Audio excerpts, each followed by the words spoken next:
तो भैया इस वीडियो को जब क्लिक कर ही दिए हैं तो पूरा देख लीजिए। आज प्राकृत संख्या के पूर्ण विश्लेषण करने जा रहे हैं और उम्मीद दिला रहे हैं कि आपको पूरा समझ में आएगा। यदि नहीं समझ में आएगा ना तो आप कमेंट में बोलिएगा और मैं विश्वास दिलाता हूँ जहाँ तक कि पक्का समझ में आएगा, ठीक है। और पूरा पसीने पसीने हो गए हैं। यदि इस वीडियोज़ को लगेगा अच्छा तो लास्ट में जो सब्सक्राइब कर दीजिएगा, अभी नहीं कीजिए, लास्ट में कीजिएगा, अच्छा लगेगा तब, ठीक है। तो करते हैं बस स्टार्ट। तो सबसे पहले नेचुरल नंबर, जिसको हिंदी में बोलते हैं प्राकृत संख्या, मतलब गिनती की सभी संख्याओं को ना जी प्राकृत संख्या कहती है। बच्चे से हम लोग पढ़ चुके हैं, छोटे छोटे बच्चा ना ये सब बातें जानता है कि गिनती की जितनी भी संख्या रहता है उसे प्राकृत संख्या बोलते हैं। ऑल क्वालिटिंग नंबर ही है ना, नेचुरल नंबर, राइट। यहाँ पे अब यहाँ पे आप समझिए जी कि यहाँ तो पहला बात समझ में, गिनती के सभी संख्याओं को प्राकृत संख्या कहते हैं। जैसे 1 2 3 4 5 इस तरह से इन्फिनिट तक चला जाएगा, ठीक है। लेकिन यहाँ पे सबसे बड़ी बात यहाँ पर यह है कि नेचुरल नंबर को प्रा से काहे न सूचित किया गया। तब प्रा से इसलिए नहीं सूचित किया गया जी क्योंकि प्रा है, प्राकृत संख्या है जो इंडियन लैंग्वेज है, भारत का लैंग्वेज है। अब मैथ भारत में चलता है, पूरा वर्ल्ड में न चलता है जी। तब बताइए तो काहे नहीं पूरा वर्ल्ड लैंग्वेज वाला चीज़ लेंगे, पूरा वर्ल्ड में समझे। प्राकृत लेंगे तो भारत भर में समझेगा, प्रा लेंगे ना, प्रा से सूचित करेंगे ना तो भारत भर में समझेगा। क्या विदेश वाला समझेंगे? नहीं ना। तो विदेश वाले यानी पूरा दुनिया को समझने के लिए हम इंग्लिश के पहला अक्षर को उठाए। तो नेचुरल नंबर को पहला अक्षर क्या है? एन है, तो इसीलिए हमको एन से डिनोट करते हैं, ठीक है। यानी किधर गया, जिसे हम एन से डिनोट करते हैं। दो कॉन्सेप्ट हो गया क्लियर। चलिए अब यहाँ पे करा कि प्राकृत संख्या नेगेटिव, रूट, दशमलव, बट्टा, ठीक ना, ये सब ग्रुप में नहीं होता। यानी कि 3.5 ये भी नहीं होगा प्राकृत संख्या, -3 ये भी नहीं प्राकृत संख्या होगा। यहाँ पे √5 ये भी नहीं होगा प्राकृत संख्या, ठीक ना। नहीं रूट में होता है, नहीं दशमलव में होता है और नहीं माइनस में होता है, नहीं बट्टा में होता है। जैसे 5/3 यहाँ पे 3 ये प्राकृत, 5/2 यहाँ पे 2 प्राकृत संख्या नहीं होगा, समझे ना। तो इस तरह से हाँ ऐसे हो सकता है 10/2 रहेगा तब कट करके पूर्ण रूप से 5 आएगा, तो ये हो सकता है। लेकिन यहाँ पे ज़्यादातर रूट दशमलव बट्टा में नहीं होगा। जो मतलब कटने लायक रहेगा तब वो तो कटने लायक रहता तो वो रहता नहीं है, कट करके तो वहीं जाता है संख्या। लेकिन जो ना कटने लायक रहेगा और इस तरह से कहीं ना कहीं यहाँ पे ये बट्टा में रहेगा तो यहाँ पे क्या होगा, प्राकृत संख्या नहीं होगा जी। हाँ √5 है तब कहिएगा √25 है, तो ये कहीं नहीं कि रूट है 25 लेकिन इसका स्क्वायर रूट कितना आता है? 5 आता है। तो ये तो कहीं नहीं कि प्राकृत संख्या होगा ना जी। ये रूट के अंदर में रहेगा, जब 25 है ये तब रूट के अंदर में रहेगा नहीं ना, बाहर आ जाएगा ना, ठीक ना। तो जब बाहर आ गया तो बन गया कौन सा? प्राकृत संख्या। तो कह सकते हैं कि जिसका वर्गमूल निकलेगा वो है जो कहीं ना कहीं कौन सा संख्या होगा यहाँ पे? प्राकृत संख्या। लेकिन नहीं निकलेगा तो पूरा रूट का रूट वाला क्या होगा यहाँ पे प्राकृत संख्या नहीं होगा। तो आप समझ में आया ना, नहीं निगेटिव हो सकता है प्राकृत संख्या, निगेटिव, रूट, दशमलव, बट्टा ये सब के रूप में नहीं होता, सिर्फ होता है तो पॉजिटिव होता है, ठीक है। यहाँ पे जैसे 5 यहाँ पे 5 प्राकृत संख्या क्योंकि पॉजिटिव है और रूट दशमलव बट्टा में तो होगा ही नहीं, ठीक है। ये कॉन्सेप्ट क्लियर। कह रहा है कि सबसे छोटी प्राकृत संख्या 1 होता है। हाँ जी, सबसे छोटा कौन है? एक में एक ही है ना। सबसे बड़ी प्राकृत संख्याएँ सबसे बड़ी प्राकृत संख्या अनंत संख्याएं होती हैं, संख्या नहीं अनंत संख्याएं होती है। बात सही है। यदि कोई बोलेगा जिस किसी से हम बोलें कि सबसे छोटा कौन है तो एक में तो तुरंत जो दिख रहा है तो बोल दिया कि 1 है। और सबसे बड़का कोई किसी को दिख रहा है नहीं ना। कोई बोलेगा 1 लाख, हम बोलेंगे कि 1,01,000। कोई बोल देगा कि नहीं 1 करोड़ तो हम बोल देंगे 1 करोड़ 1। कोई बोल देगा शंख तो हम बोलेंगे शंखों के प्लस शंख, शंख +1, शंख +1000, ठीक ना। तो इसका कोई फिक्स है जी? नहीं ना, इन्फिनाइट है। और एक संख्या नहीं आ रहा है, बहुत संख्याएं हो सकती है, 100 200 300 400 कुछ भी हो सकती है। इसीलिए हम कह सकते हैं कि सबसे बड़ी संख्या अनंत संख्याएं हो सकती है, इन्फिनाइट हो सकती है। एक बात समझ लीजिएगा, इन्फिनाइट को यहाँ पे एक संख्या नहीं है, एक विचार के तौर पे उसको समझा जाता है कि वो ऐसा चीज़ है जिसको हम मतलब कि जिसका कोई फिक्स नहीं है, वैसे संख्या को हम लोग विचार के रूप में समझते हैं कि इन्फिनाइट है। लेकिन वो संख्या नहीं है एक्चुअली में। तो अनंत क्या है? संख्याएँ हो सकती है, ठीक है। ये भी हम लोग समझ गए। यानी कि सबसे जो छोटी संख्या यहाँ पे 1 है और यहाँ पे बड़ी संख्या इनफिनिट है, ठीक है। यहाँ पे कह रहा है क्या कि दो प्राकृत संख्याओं के बीच पहला एक भी, कह रहा है कि दो प्राकृत संख्या के बीच एक भी नहीं होता है संख्या, बहुत सारी संख्या होती है। और यहाँ पे बड़ी संख्या और छोटी संख्या के ऊपर निर्भर करता है। बात सही है जी। जैसे यहाँ पे देखिए 1 है 2 है 3 है 4 है 5 है, 2 को ही प्राकृत संख्या उठाइए, ठीक है। हम 2 को प्राकृत संख्या उठाए, ये उठाए और ये उठाइए। तो 2 को प्राकृत संख्या उठाए जी, तो इसके बीच में एक भी प्राकृत संख्या दिख रहा है? एक भी प्राकृत संख्या दिख रहा है नहीं ना, इसके बीच में एक भी प्राकृत संख्या नहीं दिख रहा है, ठीक ठीक है। लेकिन मेरा कहना यहाँ पर ये है जी कि यदि यहाँ पे मान लीजिए कि हम ये लगले वाला उठा लिए तब, लेकिन यदि हम यही 1 उठा लिए और यहाँ पे जाके 12 उठा लिए तो एक बीच में कितना दिख रहा है, इतना सब प्राकृत संख्या हो गया, बताइए। और कोई बंदा बोलेगा कि नहीं हम 1 लाख लेंगे, तब बताइए 1 सबसे छोटा 1 और 1 लाख के बीच में जब देखेगा तो कितना प्राकृत संख्या हो सकता है, अनंत। तो एक जगह पे क्या हो रहा है कि एक यदि हम लगातार उठा रहे हैं तो इसमें एक भी प्राकृत संख्या नहीं दिख रहा है, ठीक ना। एक हम 1 उठा रहे हैं, एक हम 1 उठा रहे हैं और एक हम 2 उठा रहे हैं, तो ये लगातार है तो इसके बीच में एक भी प्राकृत संख्या नहीं है। लेकिन एक 1 उठा रहे हैं और एक 100 उठा रहे हैं, ये दोनों प्राकृत संख्या के बीच में बहुत सारा प्राकृत संख्या है।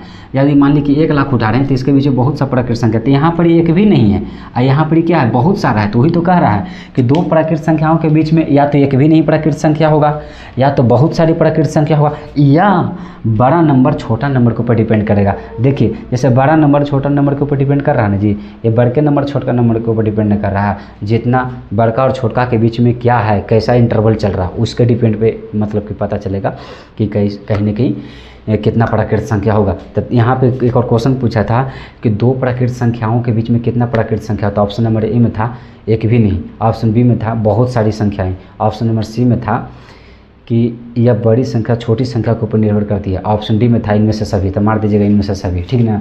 यह बड़ी संख्या छोटी संख्या के ऊपर डिपेंड करती है, समझे ना। यदि कोई बंदा बोलेगा 2 और यहाँ पर 1000 तो इसके बीच में जड़ी सा संख्या है, बहुत सा है, बहुत अनंत संख्या है, तो ये वाला कंडीशन को फॉलो किया जी, बहुत सारी संख्याएं, ठीक है। लेकिन कोई बोला कि ना हम उतना दूर कहाँ लेंगे, हम लगले में लेंगे, यहाँ पे 3 लिया और लगले यहाँ पे 4 ले लिया, तो बताइए यहाँ पे लगले लेते इसमें एक भी नहीं प्राकृत संख्या, क्योंकि दशमलव में तो होता नहीं है 3.5, ठीक है, बीच में तो आ रहा, लेकिन ये तो दशमलव में तो होता नहीं है, तो बताइए इसमें एक भी नहीं। तो ये कंडीशन से पता चला कि एक भी नहीं प्राकृत संख्या है, और इस कंडीशन से पता चला कि बहुत सारी प्राकृत संख्या है। और एक चीज़ और पता चल रहा है कि बड़का नंबर और छोटका नंबर के ऊपर डिपेंड कर रहा है, बड़का नंबर छोटका नंबर के ऊपर डिपेंड कर रहा है। तो ये बात समझ में आ गया। यहाँ पे कह सकता है कि 2 प्राकृत संख्याओं के बीच में या तो एक भी नहीं होगा, या तो बहुत सारा होगा, या बड़का और छोटका पे निर्भर करेगा। ये भी कॉन्सेप्ट क्लियर।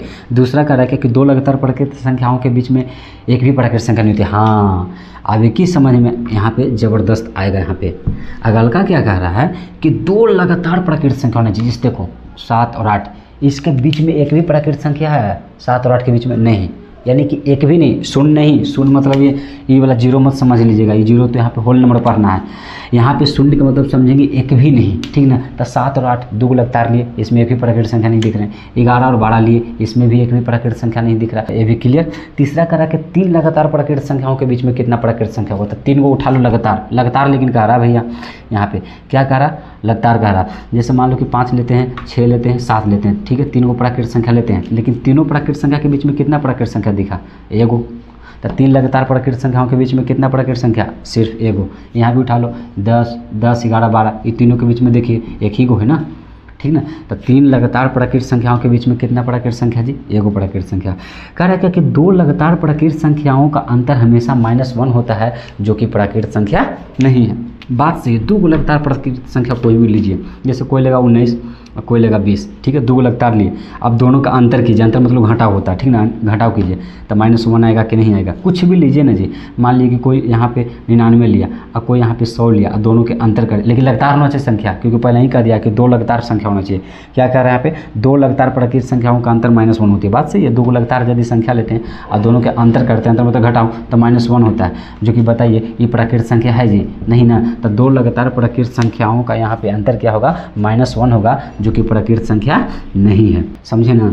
यहाँ पे ये भी क्लियर हो गया। यहाँ पे अब कह रहा है कि जिस संख्या का वर्गमूल, यहाँ पे भी बताए थे यहाँ पे कि जिस संख्या का वर्गमूल यदि पूर्ण रूप से आ जाएगा, निकल जाएगा, तो वह संख्या कहीं न कि आप पर में नहीं, सॉरी, वह संख्या यहाँ पे मतलब कि ऐसा नहीं कह सकते कि वो प्राकृत संख्या नहीं होगा, प्राकृत संख्या होगा। मान लीजिए कि √9 है, ठीक है, तो ये तो वर्गमूल इसका निकल रहा है 3, इसका प्राकृत संख्या इस सच में 3, यहाँ पे 3 है, जो √9 प्राकृत संख्या होगा। जैसे मान लीजिए यहाँ पे, क्योंकि रूट में रहता ही नहीं, √9 रहेगा ही नहीं, वो भाग जाएगा अंदर, वो जो लतखोर रहेगा वो रहेगा घर के अंदर में जी, नहीं ना, भाग जाएगा ना जी।